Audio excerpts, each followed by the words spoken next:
जय जिनेन्द्र बंधुओं, सारथी सेवा समूह में आप सभी का स्वागत है। नेहनगर निवासियों को वर्षा युग 2020 में मुनि श्री 108 कुंतु सागर जी मुनिराज व एलक श्री 105 सिद्धांत सागर जी का चातुर्मास प्राप्त हुआ है। धर्म लाभ हेतु एलक श्री 105 सिद्धांत सागर जी आचार्य समंत्रबद्ध स्वामी द्वारा रचित स्वयंभू स्त्रोत की कक्षाएं ले रहे हैं, जिसे आप सभी सारथी सेवा समूह के फेसबुक पेज या यूट्यूब चैनल पर प्रतिदिन प्रातः 8 बजे देख सकते हैं।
उपासन विभुवा अनवद्या स्याद्वादस तौदष्टिष्टा विरोधता स्याद्वादा इतरो न स्याद्वादो सद्वितीय विरोधान मुनीश्वरा स्याद्वादा तमासीश्वरासुर महितो ग्रंथिक सत्ता स प्रणाम महिताय लोकत्रय परमहितो न वर्ण ज्योतिरुज्ज्वलाद महिताय सभ्यानाम विरुचितम ददासि गुणभूषणं श्रिया चारुचितम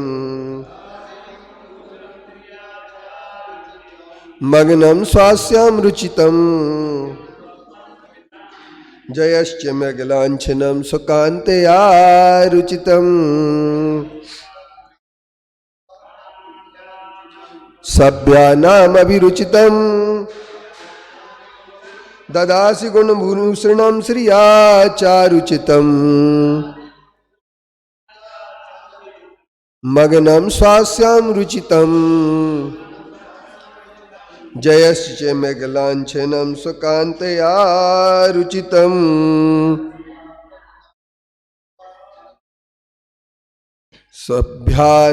सभ्यानामविरुचितम् ददासि गुणभूषणं श्रिया चारुचितम्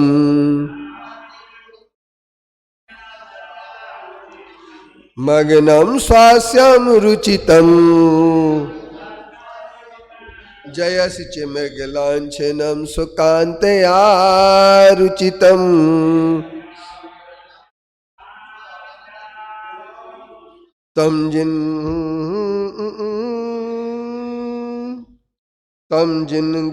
तम जिन गत मद मायास तव भावानां मुमुक्षुका मद माया श्रेयान् श्रीमद मायास त्वया समादेशि सप्रिया मद माया तम जिन गत मद मायास तव भावानां मुमुक्षुका मद माया श्रेयान् श्रीमद मायास त्वया समादेशि सप्रिया मद माया तम जिन गत मद माया तव भावानां मुमुक्षुका मद माया श्रेयान् श्रीमद मायास त्वया समादेशि सप्रिया मद माया गिरिभित्तिवदानवता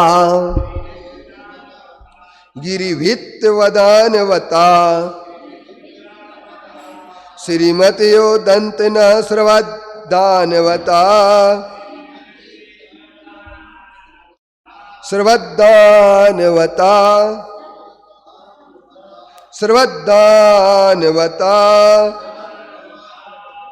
तव संवादानवतो गत मूर्जितमपगत प्रमादानवता गिरिभित्तिवदानवता श्रीमत्यो दंतना सर्वदानवता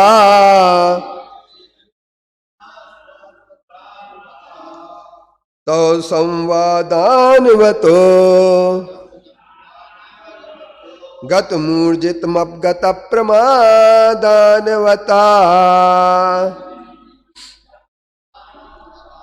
गिरिभित्तिवदानवता श्रीमत्यो दंतना सर्वदानवता तव संवादानवतो गत मूर्जितमपगत प्रमादानवता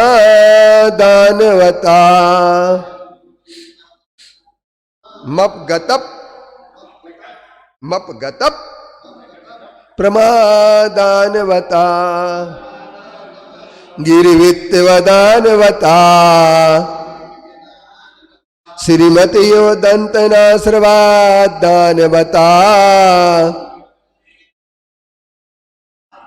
गत मूर्जित तव संवादानवता गत मूर्जितमपगत प्रमादानवता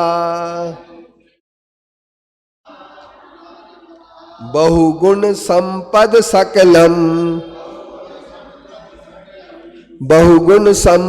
सकलम परमतमपि मधुर वचनेन्या सकलम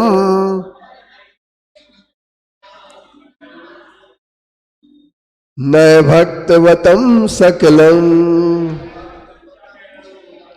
तौ देवमतं समन्तभद्रं सकलम् समन्तभद्रं सकलम् बहुगुण संपद सकलम् परमतमपि मधुर वचन विन्यास सकलम् न भक्तवतं सकलम् तौ देववतं समन्तभद्रं सकलम्। चलिए, ये हमारे भगवान महावीर स्वामी का स्तवन 3 तक हमने अर्थ समझा था। आज चौथे का अर्थ समझते हैं। तम असि सुरासुर महिता। हे भगवान, आप सुर और असुर से पूजित हैं, महित हैं। ग्रंथिक सत्वास है, प्रणाम महिता है। मिथ्या दृष्टि प्राणियों के अभक्त हृदय से प्राप्त होने वाले प्रणाम से पूजित नहीं है। ग्रंथिक सत्वाशय प्रणाम अहिता महिता, अमहिता, यानी उनसे पूज्य नहीं है। किन से पूज्य नहीं है? जो मिथ्या दृष्टि जीव है, ग्रंथिक सत्व, जो ग्रंथक हैं, सत्व आशय रखते हैं, ऐसे परिग्रह का आशय रखने वाले प्राणियों के द्वारा आप पूज्य नहीं हैं। फिर किसके द्वारा पूज्य हैं आप? तो आप सुर और असुर के द्वारा पूज्य हैं। लोकत्रय परमहितो, 3 लोक के परम हितकारी हैं आप। अनावरणत ज्योति, तो नावरणत ज्योति आ बोला नहीं जाता है इसमें। जिसमें एस बन जाता है ना, उसका आ बोला नहीं जाता है। क्यों नहीं बोला जाता है? क्योंकि उसका लोप हो गया। तो एस जैसा क्यों बना देते? उसका समाधि स्थल है। इसका समाधि स्थल है। जिसका लोप हो गया उसको बताने के लिए यहाँ कोई अक्षर का आकार का लोप हुआ है। एदोत पदांता लोप मकारा, एत और उत के पर में लोप का आकार हो जाता है। अदीर्घो दीर्घताम्याति नास्ति दीर्घस्य दीर्घता, दीर्घम स्वरम परम दृष्टा परलोपो विधीयते। अगर पूर्व दृष्टा, अगर पूर्व में दीर्घ स्वर देख करके परवर्ण का अपने आप लोप हो जाता है। तो यहाँ पर अनावरण ज्योति उज्ज्वला धाम हिता। अब वो कहते हैं कि उज्जवल धाम वाले हैं। कैसे हैं? अनावरण ज्योति, जिस ज्योति में आवरण नहीं है, ऐसी केवल ज्ञान रूपी ज्योति जो कैसी है? तो कहते हैं उज्ज्वलत धाम हिता, और वह मुक्ति रूपी उज्जवल स्थान को प्राप्त कराने वाली है। दुष्ट दुराशय धारक जन से पूजित जिन वर रहे कदा, किंतु सुजन से सुरासुरों से पूजित बंदित रहे सदा। 3 लोक के चराचरों के परमोत्तम हितकारक हैं, पूर्ण ज्ञान से भासमान शिव को पाया अगहारक हैं। तो तुम असि, हे भगवान, आप पूज्य हैं सुर असुर से, मगर जो ग्रंथिक हैं, ग्रंथि से घिसे हुए हैं, उनसे पूज्य नहीं है। क्यों नहीं है? अच्छे आदमी से पूजा होना अच्छी बात होती, और खलों से पूजा होना कोई काम का नहीं है। खल क्योंकि अपने स्वार्थ और अहंकार में ही पूजा करते हैं। बहुत सारे लोग हमने ऐसे देखे हैं, दाऊ साहब कहीं कहीं ऐसा हो जाता है, हमने कहा चातुर्मास हर करवाओ, वो उनने कहा नहीं करवाओ। कभी कभी ऐसी बात आने लगती तो कुछ लोग ऐसे सामने आते, कोई नहीं करवाएगा तो हम चौका लगाएंगे, हमारे यहाँ चातुर्मास होगा, हम करवाएंगे चातुर्मास।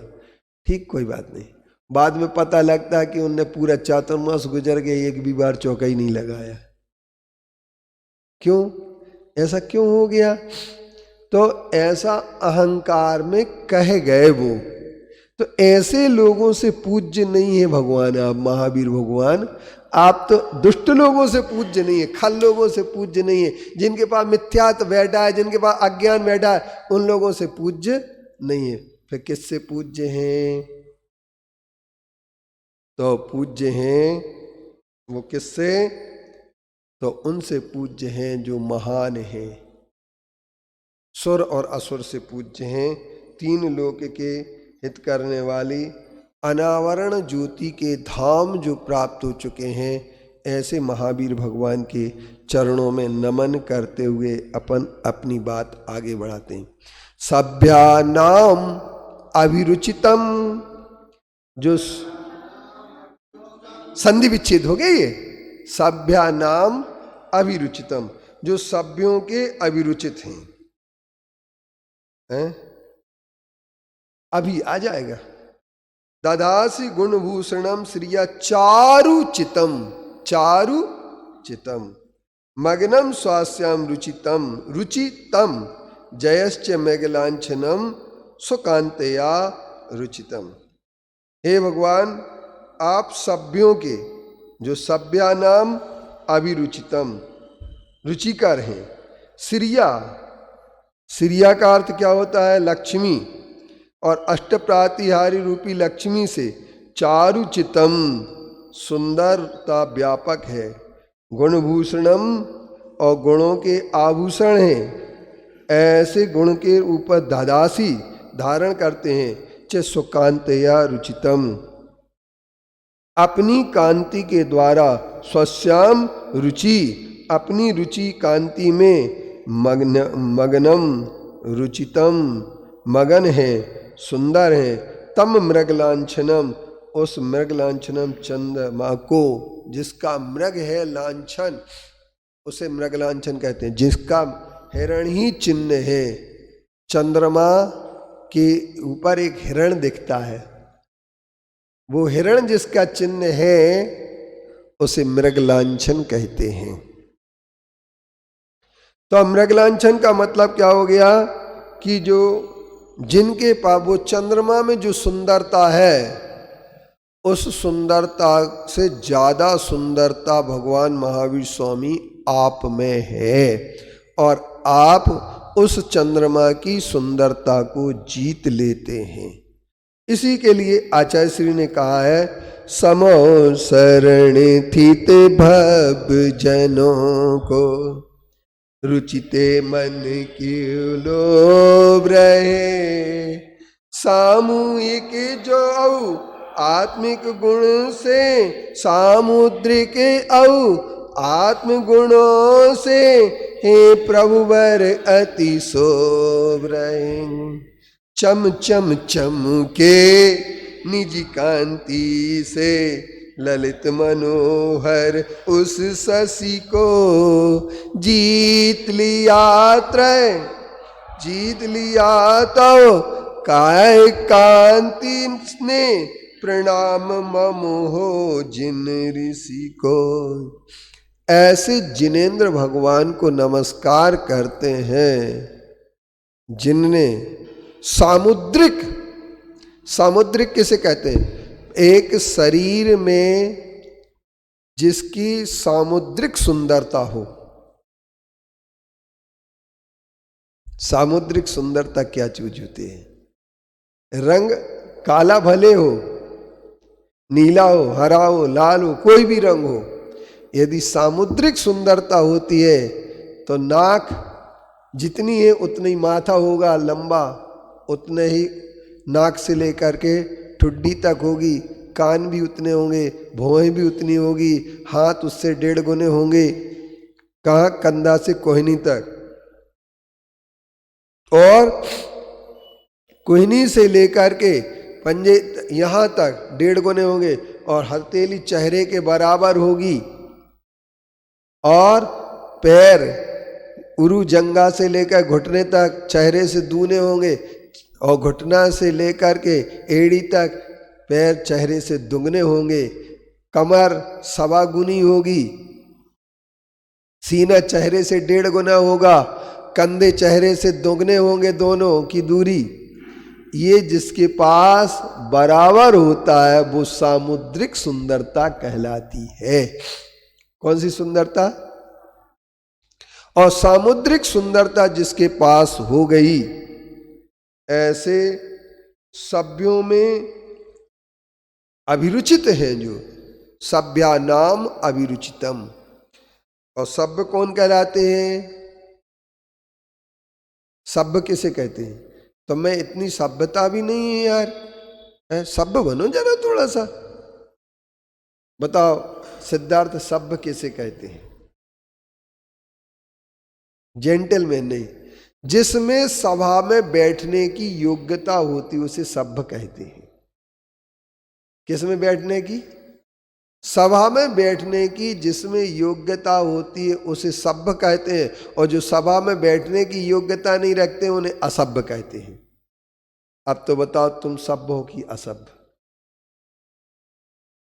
तो सभ्य लोग जो होते हैं, महिलाएं बताएं सभ्य है कि असभ्य? सभ्य। तो सभ्य कौन कहलाते हैं? सभा में बैठने की जिनमें रुचि होती है, जो सभा में न बैठ करके अलग से बैठ करके अपना काम किया और भाग लिया, तो उन्हें क्या कहेंगे अपन? हम कुछ नहीं कहेंगे, हम तो आपसे ही पूछ रहे, क्योंकि अभी मुझे 1.5 महीना और काटना है, इसलिए किसी से पंगा नहीं ले सकते। आज ऐसे क्यों देख रहे हैं भाई? 1.5 महीना ही बचे हैं आज से। आज 29 तारीख हो गई है और 15 तारीख को दिवाली हो जाएगी, चातुर्मास खत्म हो जाएगा। तो 45 और एक 46 दिन के सिवा और कोई दिन नहीं है अपने पास। 46 दिन में सब निपट जाना, लेकिन 46 दिन तो सुख से काटना पड़ेंगे। तो अपन किसी की बुराई क्यों करो? है आबेल मुझ मार काय के लिए नहीं कर रहे यार? तुम बताओ सिद्धार्थ।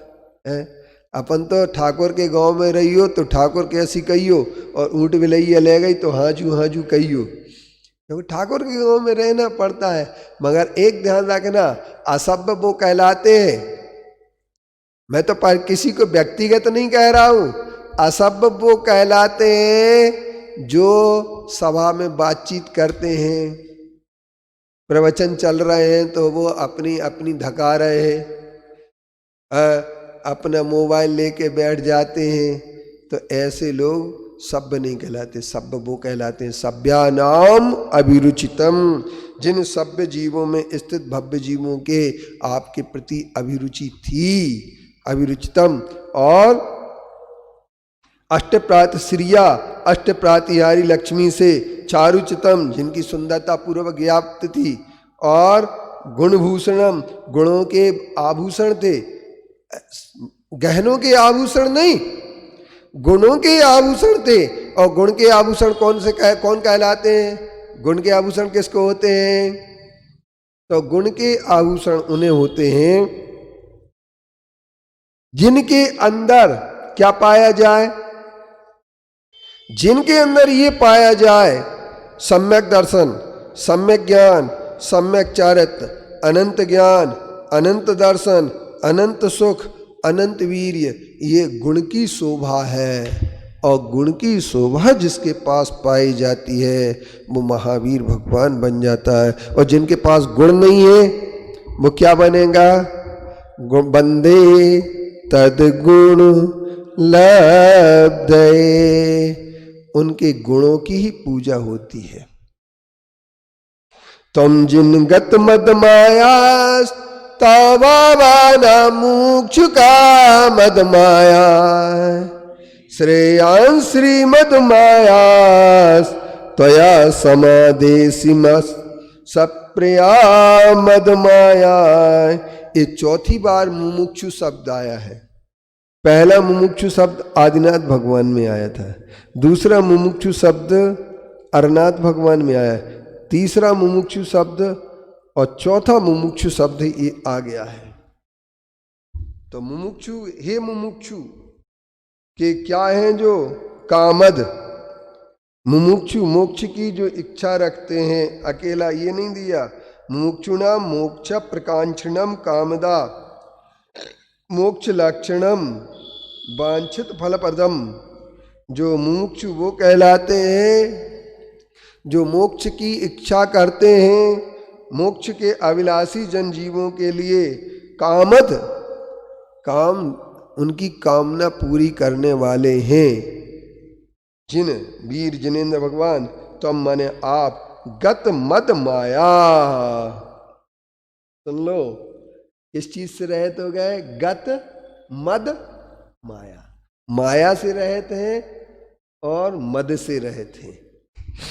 ऐसे माया और मद से जो रहते हैं, तब आपका भावानाम जीव पदार्थों में माया, केवल ज्ञान और आगम रूप माय।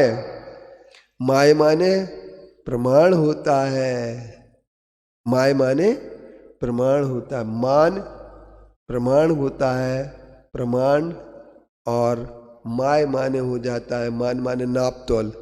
इसका मान कितना है? मान लो ₹100। अपन लोग पढ़ते थे ना मैथमेटिक्स में, मान लो मूलधन 100, यहीं से शुरू होती। मान लो रमेश के जेब में 100 रुपये हैं, उसने 10% रुपये खर्च कर दिए, 10% रुपये मंदिर में डाल दिए, 25% उसने खा लिए, तो बताओ उसके पास कितने बचे? मान लो ₹100। तो ये मान लो ₹100, यही चलता था ना गणित पहले। अब तो अलग प्रकार के होते हैं। तो अपन ये कह सकते हैं, मान लो रुपया,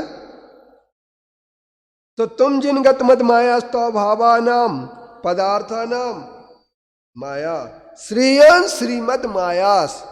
श्रीमत, श्रेयन माने अत्यंत श्रेष्ठ, प्रशंसनीय, जो उन्हें श्रेयन बोलते हैं। श्रीमद माया, श्री लक्ष्मी के मद को जिन्होंने आया नष्ट कर दिया है, जिनके पास कोई माया नहीं है। सुन ले माया के धनी, सुन ले माया के धनी, गर्भ न करियो माया काहू की नहीं।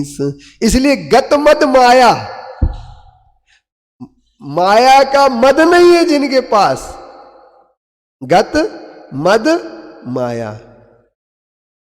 समझे जिनसा? और हर आदमी के पास मद किसका होता है? लक्ष्मी का, माया का मद। और माया का मद होने के कारण से माया में लिपटे रहते हैं। और माया के कई अर्थ होते हैं। माया माने धन होता है। हमारा एक आयुष जैन है, नेहानगर में रहता है, रिछावर का रहने वाला है। वो क्या कहता है? अपने पास कोई मोह माया नहीं। तो मोह माया नहीं माने यही तो मोह माया है महाराज जी, किसी का नाम मोह माया है, वो ऐसा भी बोल देता है कभी कभी। तो मोह माया किसे कहते हैं? मोह और माया। कौन सी चीज?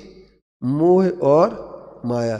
तो सुन लो, जिनके पास मोह है उनके पास माया है, और माया और मद जिनके पास होता है, घमंड जिनके पास हो जाता है अपने पैसे का, रुपए का, धन का, लेकिन भगवान के पास इतना बड़ा समोसरण वैभव है तो उसका मद नहीं है। तो ध्यान से सुनना। मुमुक्षु जन के मन वांछित फल दायक नायक जिन तुम हो, तत्प्ररूपक तव आगम तो श्रेष्ठ रहा अति उत्तम हो। बार भीतर सिरी से युत हो, माया को निःशेष किया, श्रेष्ठ श्रेष्ठतम कठिन कठिनतम यम दम का उपदेश दिया। आप क्या कह रहे हैं यहां पर?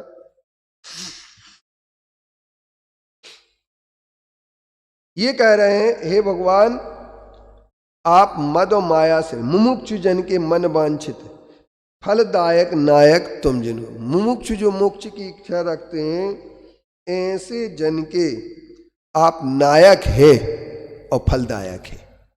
नायक का मतलब नेता, लीडर। और लीडर किसके हैं? तो लीडर हैं वो किसके? तो मुमुक्षु जन के। क्योंकि जो मोक्ष की इच्छा रखते हैं, मोक्ष की कामदम, जो कामद है, अर्थात मोक्ष जिनके लिए अच्छा लगता है, मोक्ष में जिनकी रुचि है, वो मुमुक्षु कहलाते हैं। जिन्हें मोक्ष प्राप्त करने की रुचि नहीं होती है, सिर्फ किसकी रुचि होती है? धन की, दौलत की, रुपए की, पैसे की, सबकी रुचि होती है, पर रुचि किसकी नहीं होती है? मोक्ष की। तो ये तो नश्वर शरीर नष्ट होना ही होना है। आज हार्ट डे है, वर्ल्ड हार्ट डे। डॉक्टर साहब, तो पता है आज वर्ल्ड हार्ट डे है? नहीं है पता? पता था, पेपर में पढ़ दिया। अब हमसे एक सज्जन बोले, महाराज जी ये बता दो हार्ट की परेशानी कैसे होती है और हार्ट की परेशानी कैसे मिट सकती है? तो दो बातें ध्यान रखना।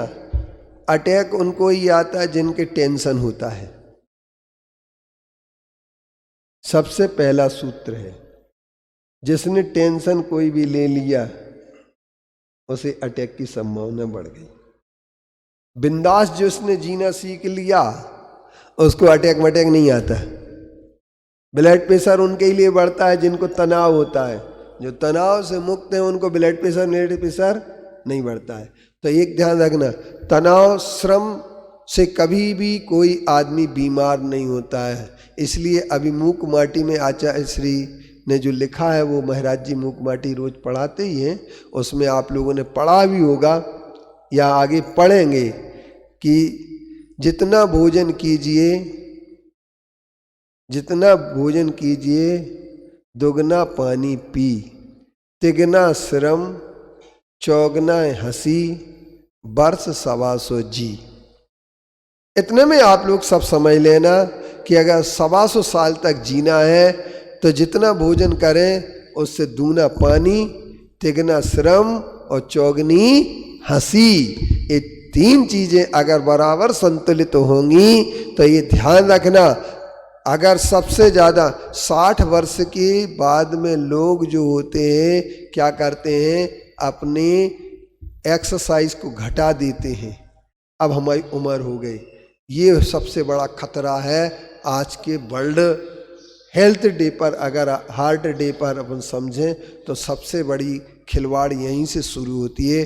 जबकि 60 वर्ष के बाद अपने श्रम को बढ़ा देना चाहिए, तो इससे हार्ट अटैक की संभावना समाप्त हो जाएगी। और अपन कभी और बताएंगे आप लोगों के लिए इसके बारे में। बोले पंच परमेष्टि भगवान की।